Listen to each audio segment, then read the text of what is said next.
What's going on, everybody? This is Terminator Juice, and I wanted to do another video. It's been a little bit since I did my last one where I was on my motorcycle.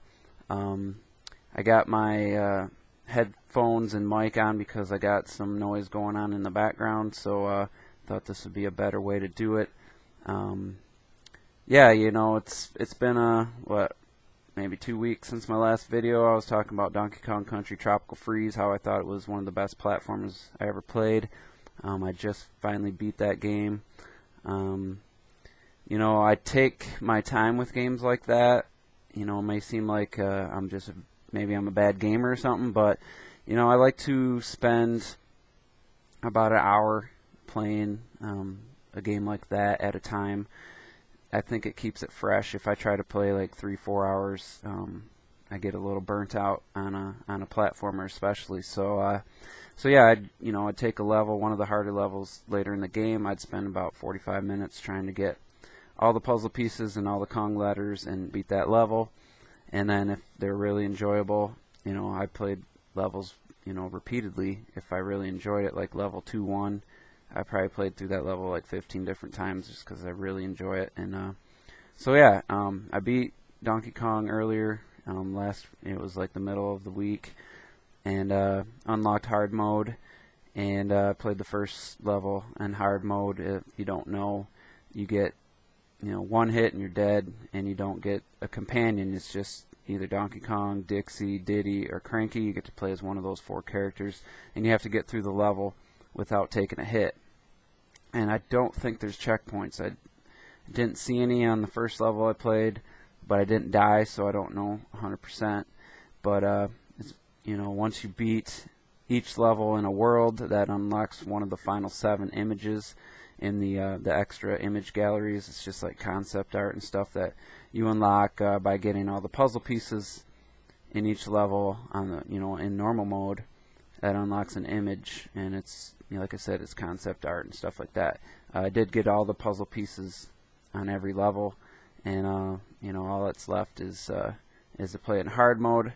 I don't think I'm gonna ever beat it all the way through in hard mode, but I'll play some of my favorite levels over and over, trying to get it beat in hard mode, just like with the time trials. So yeah, really enjoyed that game, but I spent good 30-35 hours, maybe even 40. I didn't check recently, but now I'm kind of moving on. I got two new games, both by Ubisoft. One is Child of Light. I got that on the Wii U eShop, $15. It's great value. I've probably got about 5-6 hours into it. Not a huge JRPG fan. It's probably the first game I played with turn-based combat since I tried Final Fantasy III on the NES or Super NES back in the day, 20 plus years ago. So kind of new to the turn-based combat. It is kind of interesting, and there's some good strategy there. I think Aurora's up to, I think I got her leveled up to like 18, and you get companions and stuff, and it's definitely more entertaining than I thought it was going to be. But the main reason I got the game was for the beautiful art style and the great music, with featuring lots of piano and violins, which I'm a sucker for that kind of stuff. So didn't know if I was going to enjoy it, but I thought I'd support the game and give it a try. And so far I'm liking it, and I'm going to be playing that leading up until Mario Kart 8. I'll be playing that sporadically. I'm not going to play it every day or anything. It's fun, but it's not like, I'm not a diehard for RPGs, so I'm gonna have to take it slow. But the other game I've been playing is Trials Fusion, which isn't available on the Wii U. I downloaded it on my PC. It's a 360, Xbox One, PS4, and PC game. It's a sequel to Trials Evolution, which was a Microsoft exclusive. It was on the 360 and on the PC. Trials Evolution was one of my favorite games, probably top 5, top 10 last generation. It's like it's a 3D like game engine, but it follows a 2D plane, and it's basically a platformer on a motorcycle. And it's simple: gas, brake, lean forward, lean back, and it's got a huge learning curve. You start on easy, and it builds up to difficulty of extreme, and you know, it's done really well. It gradually leads you up to the harder stuff. But the first time I played an extreme course, I couldn't even make the first jump. I failed probably 100 times. So it's definitely not a game for the faint of heart. You have to really be dedicated and patient, and not mind dying hundreds and hundreds of times to get past a course. And it's graded by the speed, you know, the time you get it done, and how many faults. And there's checkpoints throughout each level. So if you crash just after checkpoint, then you hit B and you start back on that, you know, same checkpoint. So it's a really great game if you like really hard games. You like to test yourself. Even, you know, maybe the motorcycle theme puts you off. This is for the hardcore people that, you know, played Donkey Kong Country on hard and beat it on hard mode. You know, this game is for you. I'd highly recommend it. Now, the reason I made this video was the topic I'm about to bring up. In order to get past these extreme courses and even some of the hard courses, you have to really be good with your gas and brake and your leaning forward and back. Now, I'm using the Xbox 360 wired controller on my PC, but it would work the same on all the systems it's available on. They have one thing in common. They have analog triggers for gas, and there's some advanced techniques where you have to feather the throttle and then barely just give it a little bit of gas, like you're climbing a steep incline. If you floor it right away, you'll just tip backwards, but if you gradually accelerate, you'll climb up, and then you can go full throttle once you get moving. There's just no way around it. You have to have an analog trigger for the gas in order for you or me, anyone, to be able to get past these levels. There's just no way around it. And that leads into the topic at hand, and that's the Wii U Pro Controller and Gamepad do not have analog triggers. Now, up until this point, I had no problem with it. For games like Call of Duty, a digital button actually works better. For all the Nintendo games I've been playing, even ones that use the trigger, there's none that really needed any kind of finesse or needed an analog trigger. And even Need for Speed Most Wanted, you found a good way around it, where you press it and it automatically just slowly builds to the acceleration, and you can tap it, kind of like tapping the throttle to get started is better than just holding it, but there's not enough precision there. And I don't know 100%, I have no confirmation, but I would be willing to bet that the reason that Trials Fusion isn't on the Wii U is because of the lack of analog triggers.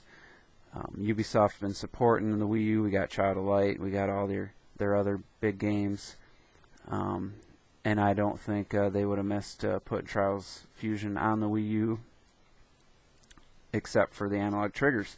There's just no way to play the game without it. So this kind of goes with Francis from PlayerEssence.com. He did a live stream yesterday on his PE Nintendo YouTube channel, which I'll link that video in the description. I asked him some questions. He was talking about the improvements to the Wii U and 3DS, and I somehow completely forgot to mention that. I mentioned the Ethernet port and optical out on the actual Wii U console, and just about everyone agreed that, universal voice chat, a quick messaging system, your friends list being instead of being a separate app, being like quick access to your friends list. Everyone had all these great ideas that we all pretty much seemed like everyone was on the same page. I hope Nintendo's listening. Those are things they can fix in a patch and stuff, but the problem with the analog triggers is that would have to be new hardware. They would have to put out a new Wii U with a revised gamepad, or a Pro Controller, or maybe a third party could do it, and then games would have to get patched to use the analog trigger. But I really think out of all the things Nintendo left out of the Wii U, USB 3.0, the Ethernet port, the optical out, I think the analog triggers would actually benefit the system more than any of the other things, just for situations like Trials Fusion. That was a game I would have bought on the Wii U, no questions asked. I don't care about the visuals being better on my PC or anything. I would have just loved to play that game on the Wii U. And it just screams for off-TV play, because there's some times where you just spend so much time on one level. It wouldn't be bad to have something going on my TV, like in the background, like football or something, you know, hockey or something. And I think it's really a missed opportunity, and something that they'd have to bite the bullet to release, you know, an improved, like, Pro Controller Plus or Gamepad revision. I think I don't know if Nintendo's, with their pride and stuff, would be willing to do that. But yeah, what do you guys think? Have you experienced any games you wish the triggers were analog on? I mean, Call of Duty I think works fine with the digital buttons. Actually seems to be a little bit quicker on the response and stuff.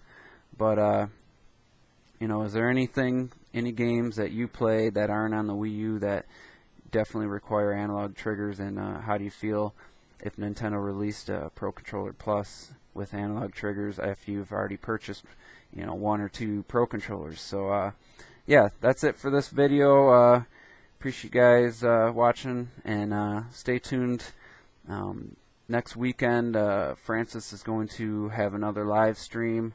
We're going to try to work it out, like do a Google Hangout, and I'm going to participate in that. Hopefully that works out, and I think it'll be really cool. So I look forward to that. And Mario Kart 8, May 30th, most anticipated game for me of all of 2014, and we're only like 3 weeks away. So really excited for that. And with that being said, we'll see you guys later, and happy gaming out there.